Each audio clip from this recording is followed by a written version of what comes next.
brought to you by Infinix.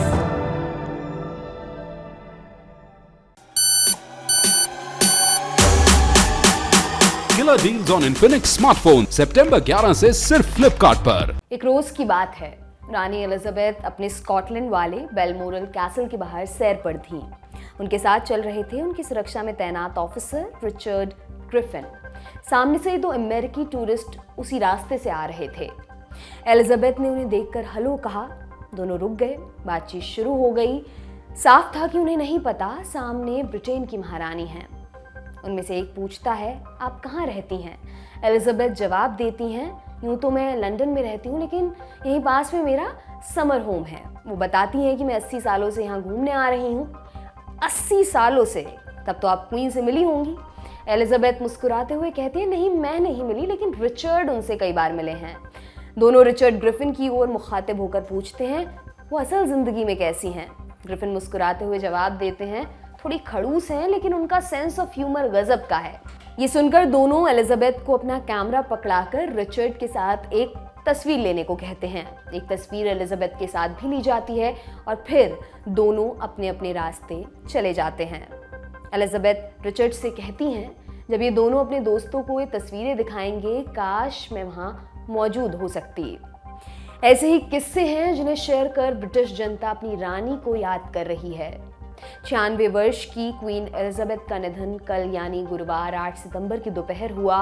इससे 2 दिन पहले ही उन्होंने ब्रिटेन की नवनिर्वाचित प्रधानमंत्री लिज ट्रस से मुलाकात कर उन्हें सरकार बनाने के लिए आमंत्रित किया था। एलिजाबेथ की मृत्यु के बाद दुनिया भर से शोक संदेश भेजे जा रहे हैं। प्रधानमंत्री मोदी समेत विभिन्न राष्ट्र अध्यक्षों ने सांत्वना व्यक्त किया है।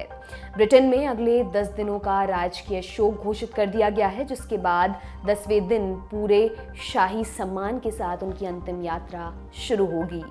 इस बीच एलिजाबेथ के सबसे बड़े बेटे चार्ल्स अब से ब्रिटेन के राजा होंगे। उनकी ताजपोशी होने में अभी कुछ महीनों का वक्त बाकी है, लेकिन ब्रिटिश कॉमन लॉ के अनुसार एलिजाबेथ के आंखें मूंदते ही चार्ल्स राजा बन गए थे। आज दुनियादारी में जानेंगे 70 साल और 214 दिन तक ब्रिटेन का ताज पहनने वाली रानी एलिजाबेथ की कहानी। आगे क्या होने वाला है और जानेंगे कहानी ब्रिटेन के नए राजा चार्ल्स III की। नमस्कार, मेरा नाम दिव्यांशी है और आप देखना शुरू कर चुके हैं लल्लन टॉप का अंतर्राष्ट्रीय प्रसंगों से जुड़ा रोजाना का कार्यक्रम दुनियादारी।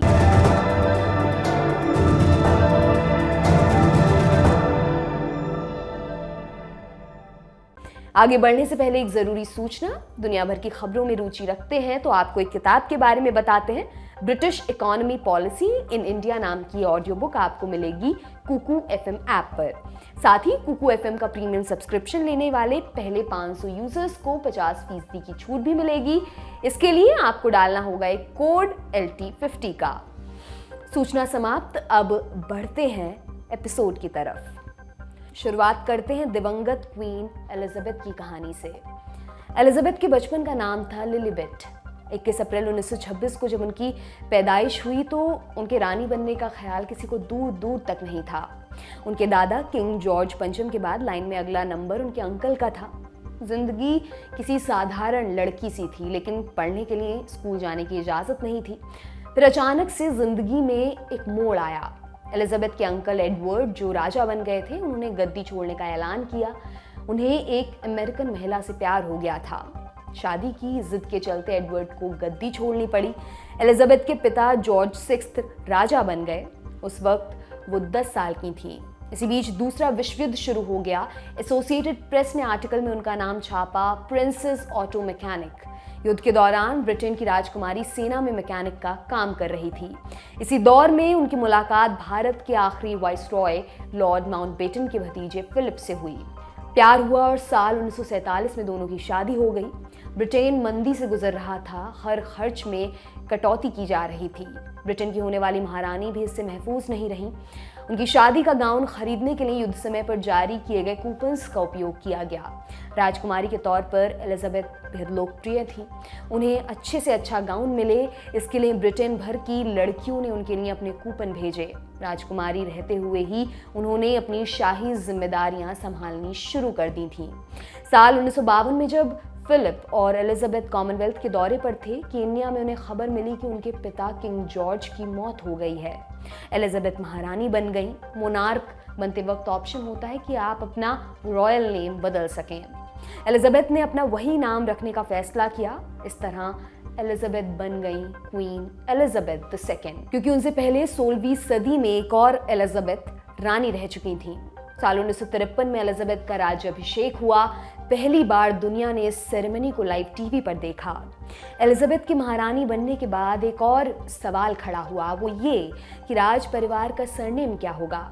प्रथा थी कि पत्नी को पति का सरनेम यूज करना होता है। फिलिप ने हाउस ऑफ एडिनबर्ग का नाम सुझाया क्योंकि उन्हें ड्यूक ऑफ एडिनबर्ग की पदवी मिली थी, लेकिन उनके अंकल लॉर्ड माउंटबेटन ने सुझाया कि वो माउंटबेटन नाम चुने।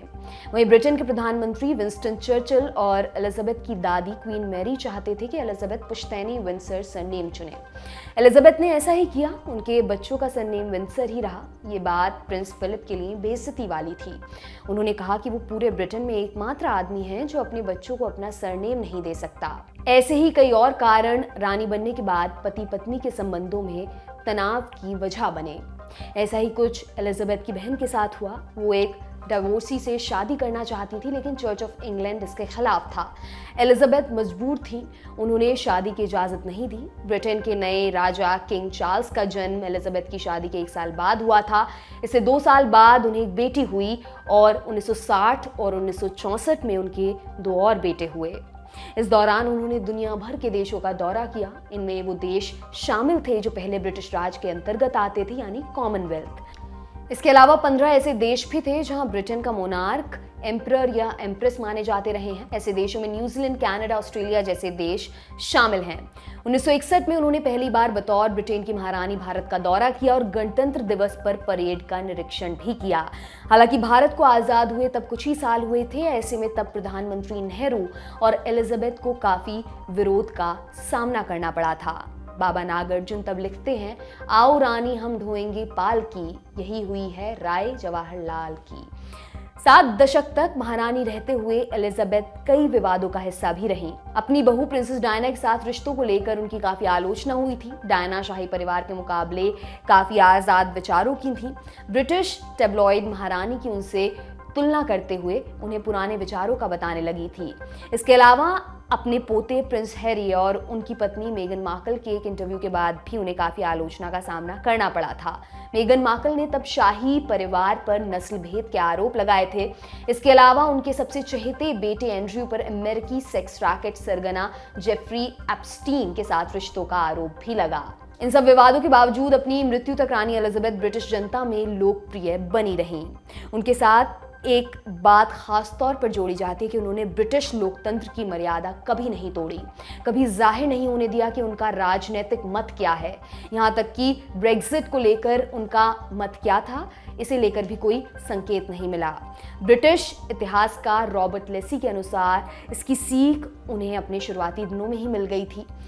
लेसी नेटफ्लिक्स के शो क्राउन के लिए बतौर कंसल्टेंट जुड़े हुए थे। शो का एक सीन है, लंदन कोयला जलाने से होने वाले फॉग से जूझ रहा है, लोग अस्पतालों में भर्ती हैं, मौतें हो रही हैं, प्रधानमंत्री चर्चिल कुछ नहीं कर पा रहे हैं। ऐसे में विपक्ष एलिजाबेथ से मिलकर कहता है कि चर्चिल को उनके पद से हटा दें। एलिजाबेथ कश्मकश में है। वो अपनी दादी क्वीन मैरी से पूछती हैं। मैरी कहती हैं ऐसा करना ठीक नहीं। एलिजाबेथ पूछती हैं हेड ऑफ स्टेट होते हुए मैं कुछ ना करूं तो फिर मेरा काम क्या है। तब मैरी समझाती हैं कुछ ना करना दुनिया का सबसे मुश्किल काम है और कुछ ना करने के लिए तुम्हें अपनी सारी ताकत का इस्तेमाल करना होगा। तटस्थ रहना इंसान का स्वभाव नहीं है। लोग हमेशा चाहेंगे कि तुम मुस्कुराओ, सहमत हो या गुस्सा करो, लेकिन ऐसा करते ही तुम एक पक्ष में खड़ी हो जाओगी और ये एक चीज़ है जो रानी रहते हुए तुम नहीं कर सकती। अब समझते हैं कि महारानी की मृत्यु के बाद आगे क्या होने वाला है। कल से एक फ्रेज काफ़ी चर्चा में है, ऑपरेशन लंदन ब्रिज। समझते हैं ये क्या है। शाही परंपरा के अनुसार जब किसी मोनार्क की डेथ होती है तो अगले 10 दिनों तक शोक मनाया जाता है। काफ़ी परंपराएं निभानी होती हैं। ये सब सही तरीके से हो इसके लिए एक प्लान बनाया जाता है और इसी के लिए यूज़ होता है एक कोड वर्ड। मसलन साल 1952 में जॉर्ज 6 की मृत्यु हुई थी। प्रधानमंत्री को कॉल गया। कॉल पर कहा गया हाइड पार्क कॉर्नर। ये राजा की मृत्यु का कोड वर्ड था। इसके बाद एलिजाबेथ रानी बनी और तभी से उनकी मृत्यु की तैयारी शुरू हो गई थी। इस प्लान को नाम दिया गया था लंदन ब्रिज। इस कोडवर्ड में मृत्यु के 10 दिन बाद का प्लान समाहित होता है। हालांकि प्लान क्या है कभी आधिकारिक रूप से बताया नहीं गया, लेकिन साल 2017 में द गार्जियन अखबार और साल 2021 में पॉलिटिको ने इस पर एक रिपोर्ट छापी थी। क्या था इस रिपोर्ट में? रिपोर्ट के अनुसार महारानी की मौत के अगले दिन को D+1 से लेकर 10वें दिन को D+10 से डिनोट किया जाता है। मृत्यु के रोज मौके पर मौजूद किंग चार्ल्स के भाई बहन झुककर उनका हाथ चूमते हैं। ये उनको राजा मानने की प्रक्रिया है। क्योंकि पुराने समय में सत्ता को खतरा भाई बहन से ही ज्यादा होता था, इसलिए भाई बहनों के सबसे पहले राजा मानने का विशेष महत्व है। इसके बाद महारानी की मौत की खबर उनके प्राइवेट सेक्रेटरी देश के प्रधानमंत्री को देते हैं। इसके बाद बारी आती है उन देशों की जिनके लिए अब भी महारानी हेड ऑफ द स्टेट हैं। ऐसे 15 देश हैं। ये जानकारी यूके के फॉरेन डिपार्टमेंट की तरफ से दी जाती है। इसके बाद 38 कॉमनवेल्थ देशों को ये जानकारी मिलती है। इन देशों में भारत भी शामिल है। आने वाले दिनों की बात करें तो कल यानी शनिवार को एक्सेशन काउंसिल की मीटिंग होगी। अब ये क्या है? एक्सेशन काउंसिल उस सभा का नाम है जो अगले राजा के नाम पर मुहर लगाती है। इसमें हाउस ऑफ लॉर्ड्स, लंदन के मेयर सहित बाकी गणमान्य लोग मौजूद होते हैं। इनकी संख्या 700 तक हो सकती है, लेकिन रिपोर्ट्स के अनुसार 200 लोग इस बार काउंसिल में शामिल होंगे। चूंकि चार्ल्स पूरे यूनाइटेड किंगडम के राजा हैं, इसलिए इसके तुरंत बाद वो उत्तरी आयरलैंड, वेल्स और स्कॉटलैंड के दौरे पर निकल जाएंगे। इस बीच शनिवार को महारानी का पार्थिव शरीर एडिनबर्ग लाकर उनके महल हॉलीवुड हाउस में रखा जाएगा। रविवार को किंग चार्ल्स स्कॉटलैंड पहुंचेंगे, जहां उन्हें महल की चाबी सौंपी जाएगी। एडिनबर्ग में एक औपचारिक जुलूस भी निकाला जाएगा। इसके बाद हवाई जहाज से महारानी के शव को लंदन लाया जाएगा। संभव है महारानी के शव को रॉयल ट्रेन से लंदन लाया जाए। इसके बाद मंगलवार को एलिजाबेथ का शरीर उनके पुश्तैनी महल विंडसर कैसल में लाया जाएगा। D+5 यानी निधन के बाद 5वें दिन लंदन में एक औपचारिक जुलूस के साथ उनके ताबूत को वेस्टमिंस्टर पैलेस तक ले जाया जाएगा। पैलेस ऑफ वेस्टमिंस्टर वो बिल्डिंग है जहां ब्रिटेन की संसद बैठती है। D+6 से D+9 तक वेस्टमिंस्टर हॉल में आम लोग अपनी आखिरी श्रद्धांजलि दे सकेंगे। इसके बाद D+10वें दिन यानी अगले शनिवार को उनका शव एक अंतिम बार विंडसर कैसल लाया जाएगा, जहां किंग जॉर्ज मेमोरियल चैपल में महारानी सुपुर्द खाक हो जाएंगी। इसी चैपल में उनके पिता और पति की कब्र भी मौजूद है। चलते चलते दुनियादारी के आखिरी हिस्से में किंग चार्ल्स की कहानी भी जान लेते हैं। किटी केली अपनी किताब द रॉयल्स में लिखती हैं, एलिजाबेथ कहा करती थी, मेरा पहला बच्चा मेरे ही कमरे में पैदा होना चाहिए। 14 नवंबर 1948 को प्रिंस चार्ल्स पैदा हुए। चार्ल्स अपनी माँ एलिजाबेथ के बगल में सोते। माँ चार्ल्स को बहुत प्यार करती, लेकिन महज 4 साल तक ही ऐसा हुआ। चार्ल्स के पैदा होने के 2 साल बाद ही उनकी बहन एनी का जन्म हुआ। इसके 2 साल बाद एलिजाबेथ रानी बन गई। एक बार यूं हुआ कि महल में एलिजाबेथ बच्चों के सामने से गुजरी। छोटी एनी ने माँ के पास जाने की जिद की। चार्ल्स अपनी छोटी बहन को समझाते हुए कहते हैं, एनी हमारी माँ अब रानी बन गई हैं, उनके पास बहुत काम है। ये सच था। एलिजाबेथ रानी बनने के बाद अपने कामों में ज्यादा मशगूल रहने लगी थी। शाही परिवार के जीवनीकार लिखते हैं कि एलिजाबेथ काम के बाद अलग से समय निकालकर प्रिंस चार्ल्स को घुड़सवारी सिखाया करती थीं। चार्ल्स की उम्र बढ़ रही थी। माँ बाप नहीं चाहते थे कि चार्ल्स को स्पेशल ट्रीटमेंट मिले। वो अपने बच्चे को आम नागरिक की तरह पालना चाहते थे, इसलिए दोनों ने फैसला किया कि चार्ल्स को पढ़ाने घर में टीचर नहीं आएंगे, बल्कि वो स्कूल खुद जाएंगे। चार्ल्स ने 7 नवंबर 1956 को वेस्ट लंदन के हिल हाउस स्कूल से अपनी पढ़ाई की शुरुआत की। इसके बाद चार्ल्स ने चिम प्रिपरेटरी स्कूल में एडमिशन लिया। उन्होंने अपने पिता, दादा और परदादा के नक्शे कदम पर चलते हुए रॉयल एयरफोर्स को ज्वाइन किया। कैम्ब्रिज यूनिवर्सिटी में पढ़ाई के दौरान ही उन्होंने इसकी ट्रेनिंग ली थी। बाद में उन्होंने देश की नेवी में भी अपनी सेवाएं दी। पर्सनल लाइफ के बरक्स चार्ल्स की लव लाइफ सबसे ज्यादा केंद्र में रही है। साल 1971 की बात है। चार्ल्स एक शाम विंडसर ग्रेट पार्क में पोलो मैच देखने गए हुए थे। उसी दौरान एक महिला उनसे टकराई। स्वाभाविक रूप से वो महिला चार्ल्स को जानती थी। उसने चार्ल्स से आकर कहा, मेरी परदादी आपके परदादा की मिस्ट्रेस थी। मुझे लगता है कि हमारे बीच कुछ एक सा है। चार्ल्स से बात कहने वाली महिला का नाम था कैमिला पार्कर बोल्स। दोनों मिलने जुलने लगे। मुलाकातें प्यार में तब्दील हो गईं। चार्ल्स कुछ समय बाद नेवी में अपनी सेवाएं देने के लिए घर से दूर चले गए। इससे दोनों की प्यार की कहानी में एक अल्प विराम लगा। कुछ समय बाद जब वो नेवी से काम करके लौटे तो पता चला कि कैमिला की एंगेजमेंट हो चुकी है। 1973 में कैमिला की शादी एंड्रयू पार्कर बाउल्स से हो गई। साल 1980 में चार्ल्स की मुलाकात हुई डायना से। डायना चार्ल्स से 19 साल छोटी थीं। 24 फरवरी 1981 को ब्रिटिश शाही परिवार ने ऐलान किया कि चार्ल्स की डायना से सगाई हो गई है। इस खबर से मीडिया में हड़कंप मच गया, क्योंकि अब तक मीडिया में चार्ल्स और कैमिला की कहानियां चला करती थीं। 1981 में चार्ल्स और डायना की शादी की बात ने मीडिया में जोर पकड़ा। उस वक्त मीडिया में डायना की वर्जिनिटी पर खूब लिखा जा रहा था। चार्ल्स के कई प्रेम संबंध रहे थे, लेकिन उनकी होने वाली पत्नी का शादी के समय तक वर्जिन होना गर्व की बात मानी गई। यही वर्जिनिटी ब्रिटिश शाही परिवार की बहू बनने, अगली महारानी की दावेदारी रखने के लिए डायना की सबसे कीमती एलिजिबिलिटी थी। फिर 24 जुलाई 1981 को डायना और चार्ल्स की शादी हो गई, लेकिन अभी भी चार्ल्स के मन से कैमिला के प्रति प्यार मिटा नहीं था। बाद में बात डायना को भी धीरे धीरे समझ आने लगी। दोनों के रिश्ते में तनाव बढ़ने लगा। दिसंबर 1992 में महारानी ने उन्हें इजाजत दे दी कि दोनों अलग अलग रहें। 1997 में एक कार एक्सीडेंट में डायना की मौत हो गई। चार्ल्स और कैमिला का अफेयर फिर शुरू हुआ। कैमिला ने अपने पति को तलाक दिया और साल 2005 में कैमिला और चार्ल्स ने शादी कर ली। कहा जाता है कि रानी एलिजाबेथ इस शादी से कभी भी खुश नहीं थी। डायना प्रकरण के अलावा चार्ल्स का और भी कई विवादों से नाता रहा है। साल 2013 में खबर सामने आई थी कि प्रिंस चार्ल्स की एक संस्था ने ओसामा बिन लादेन के रिश्तेदारों से 10 करोड़ रुपए चंदे में लिए थे। ऐसे ही कुछ विवादों के चलते एक वक्त में ब्रिटिश जनता में उनकी स्वीकार्यता काफी गिर गई थी। मांग उठने लगी कि सीधे उनके बेटे विलियम को अगला राजा बनाया जाए। हालांकि हालिया समय में चार्ल्स की छवि में काफी सुधार आया है।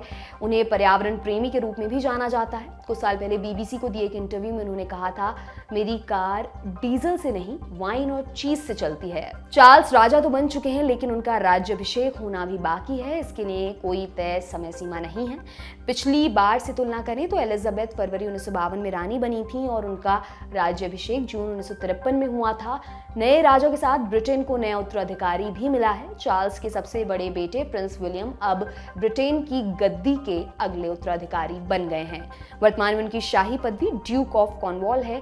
आने वाले दिनों में उन्हें अपने पिता की पुरानी उपाधि प्रिंस ऑफ वेल्स प्रदान की जाएगी। वहीं चार्ल्स की पत्नी कैमिला अब क्वीन कॉन्सर्ट के नाम से जानी जाएंगी। अब जाते जाते एक जरूरी सूचना और सुनते जाइए।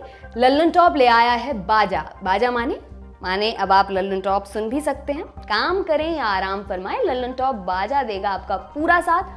करना क्या होगा, फटाक से डाउनलोड करिए लल्लन टॉप ऐप और तैयार हो जाइए एक अनूठे ऑडियो एक्सपीरियंस के लिए। इसी के साथ आज का दुनियादारी यहीं पर समाप्त होता है। अब आपसे मुलाकात होगी अगले हफ्ते। शुभ रात्रि, शुक्रिया।